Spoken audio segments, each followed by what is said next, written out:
This video is in two parts, and the first part shows you the three different options for modelling of dielectric constant and hence the trace capacitance in the Si9000 field solver. And the second part is a more detailed explanation of the method of extended substrate modelling, which allows you to enter and manage your own data within the field solver. Before we talk about capacitance, I'd just like to confirm that the Si9000 models inductance over frequency, and it takes into account the skin depth of the transmission line structure. When we come to capacitance, there are three techniques available which use the extended substrate data control. Constant dielectric constant for fixed frequency applications and for non-broadband applications and for general simple modelling. You can use causal extrapolation of the dielectric constant, which actually extrapolates both the dielectric constant and the loss tangent around a spot frequency using the Svensson-Djordjevic model, and that's recommended for the majority of use. It's very effective for broadband modelling.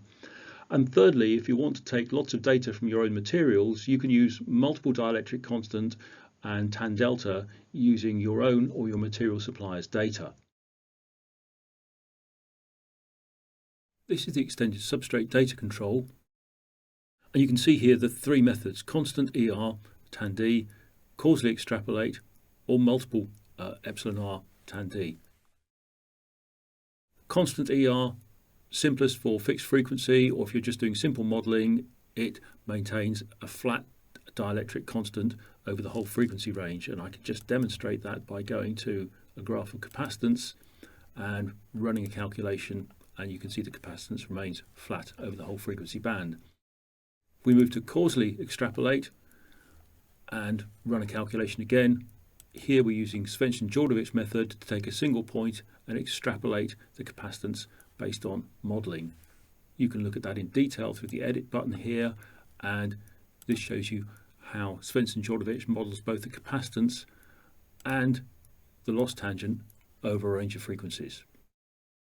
For most broadband applications, recommend this. It's the easiest to use and the simplest to derive from manufacturer's data. For more detailed analysis, use the multiple dielectric constant and tan delta tables, which you can edit from here. This gives you a brief overview of what the table editing looks like, and the following slides will go into this in extensive detail.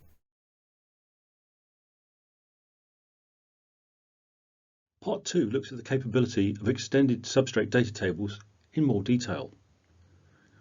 I'll take you through the ability to import and export individual material tables, importing and exporting of complete libraries, and importing and exporting of file formats that can be edited with third-party tools, for instance using Microsoft Excel.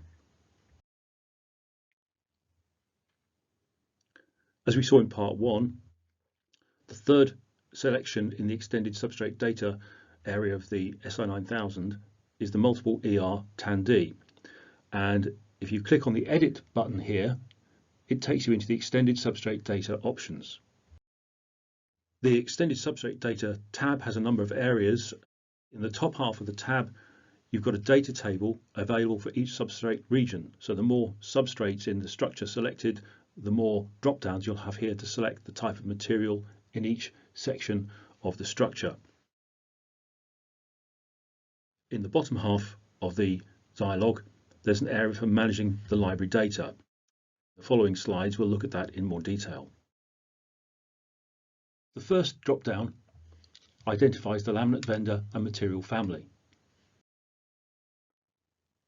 There are a number of functions for adding new data tables, deleting or renaming data tables, and also the ability to export and import tables. The native file format is EST, which is pipe delimited.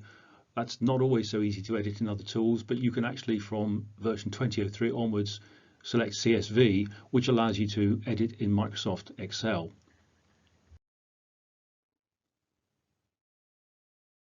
In addition to exporting and importing individual tables, you can export and import the complete library, again either as pipe delimited or CSV, to import and export from Excel, which makes it much easier to manage your own data and extended tables of material, loss tangent and dielectric constant.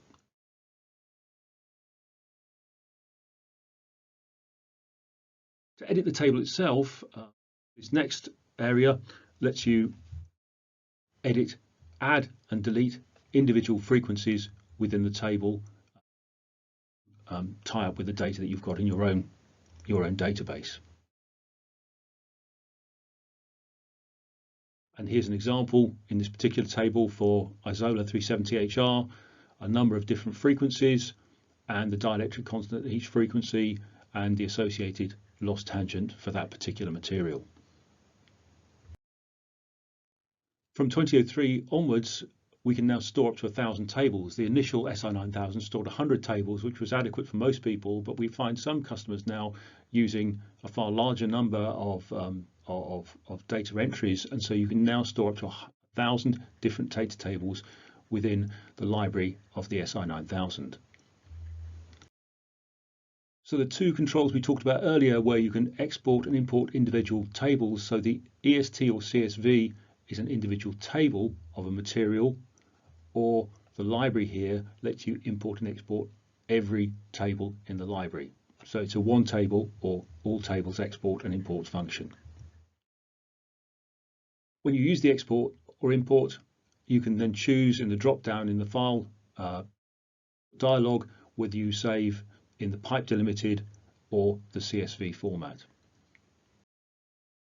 This shows you an example library in Excel form, and the library shows you the title here, the extended substrate library, the version number, and then the table name, and each table is a line on the library. So here we've got standard FR4, 40% resin content, 45% resin content, and so on.